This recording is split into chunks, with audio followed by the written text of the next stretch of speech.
नमस्कार मित्रांनो,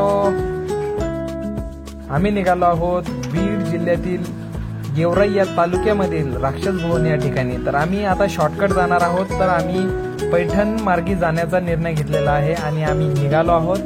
हे रेल्वे स्टेशन आहे छत्रपती संभाजीनगरचं। तर या मार्गे आम्ही निघालेलो आहोत पैठणला।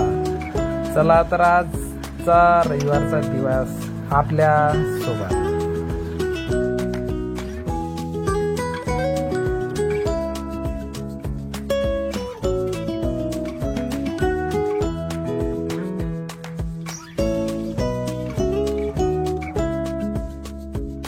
खराब रस्ता म्हटला की ड्रायव्हिंग करायला खूपच कंटाळा येतो आणि पैठणचं तर रस्त्याचं खूपच काम चालू आहे। अरे बापरे, पाऊस झालेला दिसतोय या ठिकाणी।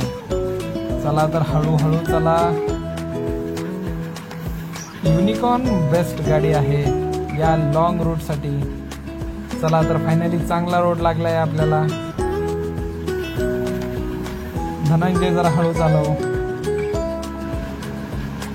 चला तर फायनली आपण पोहोचलेलो आहोत आणि हे छोटंसं बंधारा आणि या ठिकाणी खूप छान असं वातावरण आणि या ठिकाणी फोटोशूटचा आम्हाला मोहच आवरला नाही। धनंजयला तर मी म्हटलं माझे 2-4 फोटो तर इथेच काढून घे। मित्रांनो, आपण जे राक्षस भवन महाराष्ट्रातील बीड जिल्ह्यातील जे गोदावरी काठी जे गेवराई तालुक्यामध्ये वसलेलं गाव आहे ना, त्या ठिकाणी ह्या शनी मंदिराकडे आपण जाणार आहोत। हे प्रसिद्ध आहे, तीर्थक्षेत्री शनिदेवाचे प्रथम पीठ प्रसिद्ध आहे। असं सांगतात की 1763 मध्ये येथे झालेल्या लढाईत थोरल्या माधवराव पेशव्यांनी निजामांचा दारूणच पराभव केला होता आणि ही लढाई राक्षस भवनची लढाई म्हणून इतिहासाच्या पानावर कोरली गेली आहे।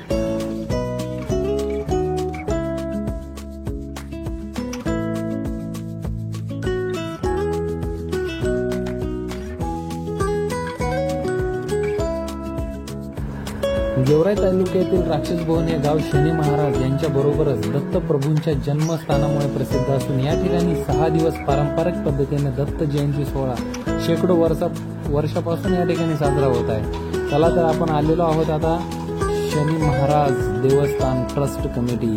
चला तर आता आपण बघूया। खूप छान पद्धतीने या ठिकाणी मंदिर आहे आणि या ठिकाणचा जो इतिहास आहे हा इतिहासाच्या पानावर कशा प्रकारे कोरला गेला आहे हे आपण जाणून घेतलेलं आहे। आणि या ठिकाणी छान असं वातावरण या ठिकाणची एक दंतकथा सांगितली जाते की या स्थानावर दत्त भक्त दासोपंतांना प्रत्यक्ष दत्त दर्शन झाले आणि त्यांना स्वतःचा चरण पादुका दत्त महाराजांनी दिल्या। तेच हे पवित्र स्थान असल्याचा उल्लेख आहे आणि येथील मंदिर वरद दत्त मूर्ती एकमुखी असून अतिशय दुर्मिळ आहे आणि ही मूर्ती वालुकामय षंडभुजा आणि मूर्ती अत्यंत खोल गाभाऱ्यात असून हे भारतातील असे एकमेव स्थान आहे ज्या ठिकाणी दत्त यंत्र आहे। राक्षस भवन या गावामध्ये गोदावरी नदी पात्रात सती समाधी आजही बघावयास मिळते। आपण बघूया या ठिकाणी छान असं मंदिर आणि या मंदिरामध्ये आपण प्रवेश केलेला आहे आणि मी नारळ घेतला आहे आणि या ठिकाणी शनी महाराजांना वाहण्यासाठी तेलही घेतलेलं आहे। या ठिकाणी बघा, या ठिकाणी तेल टाकलं की आपल्याला मध्ये प्रवेश नाही, पण इथून टाकल्यानंतर आपल्याला ते आपोआप त्या मूर्तीच्या वरती पडतं बघा। या ठिकाणी मी टाकत आहे।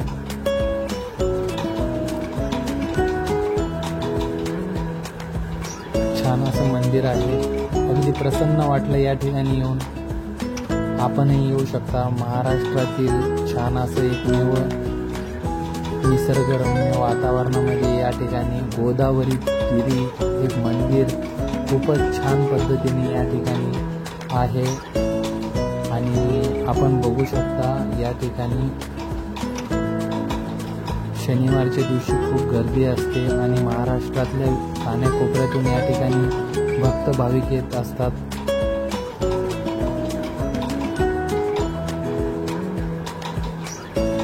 छान असं वातावरण आहे, आपण बघू शकता। ही नदी आहे गोदावरी।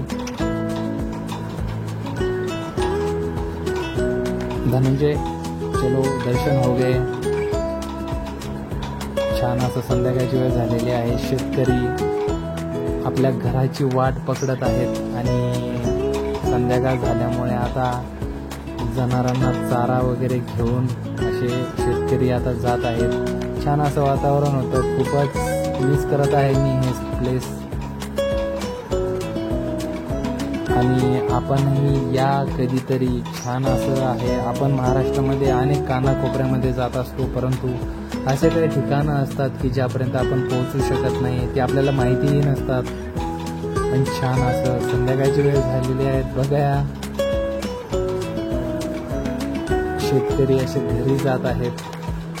आपल्याला आता संभाजीनगरला जाण्यासाठी खूपच वेळ होणार आहे, कारण इथून संभाजीनगर आणि हे अंतर 80-90 किलोमीटरचं आहे आणि पाऊसही लागेल. आपले शेतकरी छान असे गाडी चालवत आहेत. चला तर आपण लवकरच पैठणमध्ये प्रवेश करणार आहोत आणि या ठिकाणी पैठणचं हे आपले गावचं प्रवेशद्वार आहे. चला तर आमचा ब्लॉग कसा वाटला. या ठिकाणी आम्हाला संभाजीनगरला येण्यासाठी खूपच वेळ लागला. आम्ही जेवण करण्यासाठीही थांबलो होतो. भूक लागली होती, दमलो होतो, थकलो होतो. धनंजय आता मागं बसलाय. आता मी ड्राईव्ह करत आहे आणि आता आम्ही काही मिनिटांमध्येच छत्रपती संभाजीनगरला पोहोचणार आहोत. छान वाटला. आजचा दिवस खूप छान होता.